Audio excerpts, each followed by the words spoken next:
Arbenz Vicente Montes y Antonia Silva. y hoy día vamos a hacer el podcast sobre el seminario socrático que tuvimos el día 13 de abril en la mañana, sobre el texto Pensamiento Crítico de Juan Meseguer. Vamos a partir primero con un tema que nos interesó a muchos de nosotros en el grupo, que es la libertad de expresión. La libertad se define, según la RAE, como la facultad natural que tiene el hombre de obrar de una manera o de otra, y de no obrar, por lo que es responsable de sus actos. Siguiendo esta definición de libertad, podemos aplicarla a la libertad de expresión como la decisión que toma una persona de expresarse o no expresarse, de decir lo que siente o no. Claro, y por ejemplo eso se puede ver mucho tanto en opiniones personales o también como en temas políticos o temas sociales. Y hoy en día, bueno, un problema que ha traído mucho la libertad y que lo comentamos en el seminario ha sido como la censura existente Claro. en hablar de temas polémicos, como por ejemplo aborto, homosexualidad, cosas así. Bueno, y ahora vamos como, para darle como un poco más de forma, esto vamos a definir como la censura en base a lo que dice el diccionario de la Real Academia Española. Según la Real Academia Española, censurar significa, dicho del censor oficial o de otra clase, ejercer su función imponiendo supresiones o cambios en algo. Bueno, entonces como tocando como el tema de la censura, por ejemplo, en el seminario tocamos como, o sea, me acuerdo que lo dije yo, como el tema que existen como dos tipos de censura. Claro, como, eso me gustó mucho, fue Sí. un buen aporte. Claro, que es como para la definición, todo la eso. censura, digamos, como más política, que tiene que ver con la libre circulación de ideas, por ejemplo, o también la censura social, que también tiene que ver un poco con la autocensura, que uno como que evita de hablar de temas polémicos para no, o sea, como no compartir sus ideas por miedo a lo que puede decir la gente socialmente. O sea, por ejemplo, me acuerdo que puse el ejemplo de hablar de homosexualidad en los años 50, era un tema bastante polémico y de hecho si uno lo defendía era visto como con malos ojos, por decirlo Sí. así. Claro, ahí el peligro de la censura en el fondo sería que al no haber como estas opiniones más controversiales que se oponen a las de otra gente, eso al final llevaría a la cancelación del debate. Claro, Porque en el fondo, si yo no tengo una opinión contraria a la mía, ¿cómo voy a debatir? Em, ¿Cómo voy a desarrollar estas capacidades como del pensamiento crítico? claro, eso al final como que, que no haya debate y que haya como una censura a lo que uno dice o lo que uno piensa, lo único que hace es evitar el desarrollo del pensamiento crítico. Pero al mismo tiempo yo considero que sí se puede generar, por ejemplo, pensamiento crítico, siendo que no hay una gran como divulgación de información.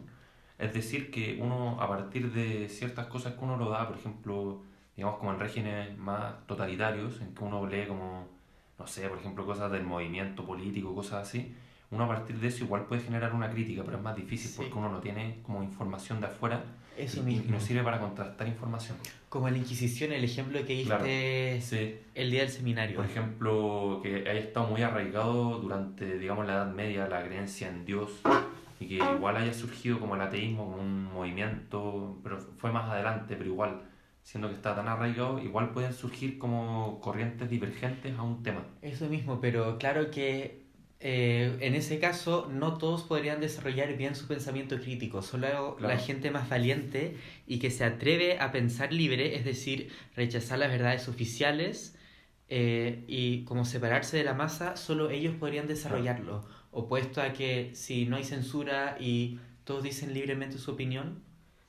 Claro, entonces al final lo importante de todo esto al final es como el ir, o sea, uno puede tener como por ejemplo, puede estar como a favor de lo que piense la mayoría de la gente, Sí, pero al mismo tiempo si uno está en contra, uno debe tener como el coraje, por así decirlo, claro. y también la capacidad de defender sus ideas. Y eso es algo como llevándolo a la situación actual, es algo que no ha ocurrido últimamente, por ejemplo, en Chile. Y creo que en el mundo tampoco, ¿no? Sí, y tampoco pasa que la gente está abierta a recibir otras Claro. opiniones, está muy cerrada. Sí, porque tienen el deber también de tolerar y y aceptar las opiniones de los demás, aunque sean opuestas a las suyas.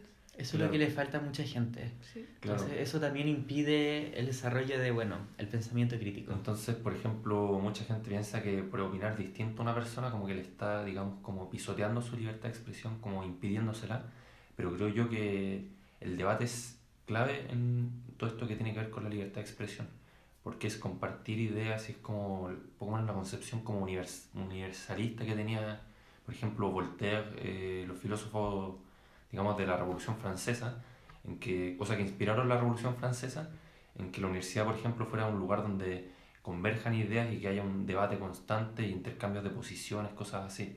La ilustración.